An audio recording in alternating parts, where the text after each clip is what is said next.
If you want to be wealthy and happy the rest of your life, just learn this lesson well. Learn to work harder on yourself than you do on your job. I have found in my experience that income does not far exceed personal development. Now, sometimes income takes a lucky jump, but sure enough, unless you grow out where it is, it'll usually come back to where you are. Life has strange ways. If somebody hands you a $1 million, best you become a millionaire quickly, so you get to keep the money. Otherwise, sure enough, it'll disappear.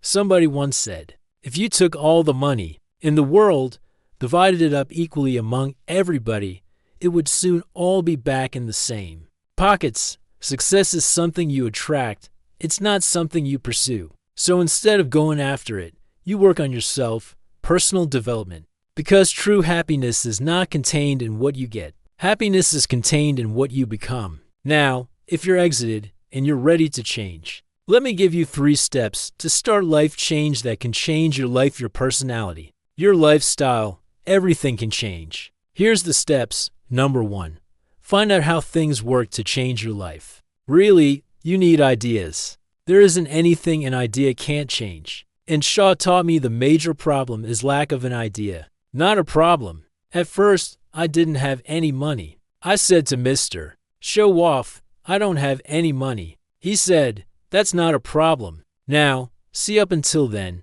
I always thought it was ... right? I was confused. He said, no, the problem is lack of an idea on how to create money and wealth. It isn't lack of money, it's lack of ideas. So if you get the ideas, see, you can change anything. Now, to get ideas, you need a constant study of finding out. If you wish to be successful, study success. If you wish to be happy, study happiness. If you wish to be wealthy, study wealth. Don't leave it to chance. Make it a study. Some people just go through the day with their fingers crossed. That won't do it. You've got to study the things that can change your economic, social, spiritual, personal life. Now, if you're ready to find out how to change anything in your life, here's 3 ways to find out how to change anything.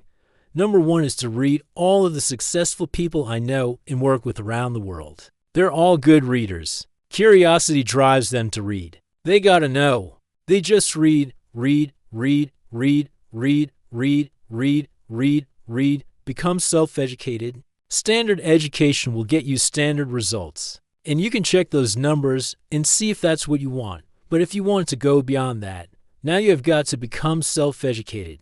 One way to learn is from your own experiences, but another way to learn is from other people's experiences. See, one book might save you 5 years if you read it. Did you know there's books on how to be stronger, more decisive, be a speaker, be a leader, have a better effect on other people, develop your personality? Did you know there's books on that?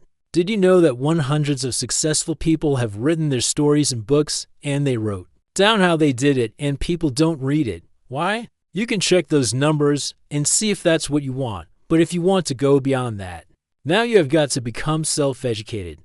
One way to learn is from your own experiences, but another way to learn is from other people's experiences.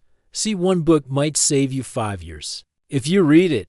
Did you know there's books on how to be stronger, more decisive, be a speaker, be a leader, have a better effect on other people, develop your personality? Did you know there's books on that? Did you know that hundreds of successful people have written their stories in books and they wrote down how they did it and people don't read it? Now you can pick up a lot of ideas just by watching. So let's say it again. There's 2 ways to see. There's 2 ways to see. One is called sight, see with your eyes. The other one is called insight, see with your mind. See with your eyes, you'll see things. See with your mind, you'll see answers. Put your eyes and your mind to work. And the best advice on developing sight and insight is pay attention, pay attention. Don't miss anything wherever you are. Be there, excellent. Now we've lingered a little bit long on number 1 here for personal development. Find out how things work, but it's so very important finding out, and I've given you 3 ways to find out. Now here's number 2. Go to work. If there's one thing to get excited over, that's it. Get excited over your ability to make yourself do the necessary things. Now, what could you make yourself do starting tomorrow that would change it all? No telling. Now here's the key to discipline. Start with the little disciplines. Get excited over the little disciplines and get right on those. because those will lead to the big ones. You can't handle the big challenges in life unless you take on the little ones. Make a list of all the things you can do, get right on those, discipline yourself for those, both for the results and for the muscle and for the practice, so that when life hands you some big challenges, you'll be ready, you'll have the muscle. But see if you don't handle the small ones, you can't take care of the big ones. Here's what else it takes for life change. Self-motivation. Key phrase, self-motivation. I don't know why we call it self-motivation. It's really the only kind there is. You got to motivate yourself, and you don't want to give self-motivation away to somebody else and make it somebody else motivating you. The guy says, boy, if somebody just come by and turn me on. What if they don't show up, right? See, you got to have a better plan for your life. You must now take action on what you found out. Now here's the third step to personal development, and we'll wrap up personal development. Step number 3. It's just a little caution, and all through life we need little cautions. This one simply says, don't try to beat the system. Find out how it works, work it, but don't try to beat it. Some people learn just enough to start slicing it, shading it, thinning it, cutting corners, and looking for cheap answers. See, don't fall for that. You'll wind up with a cheap life. Find out how it works best and do it that way. And even though it seems to take a little longer, do it right. Don't compromise with right. So if I had a word with you tonight, one-on-one, just you and me, and I had all the time in the world, I think my personal advice to you would be, this year 1981, reach down inside.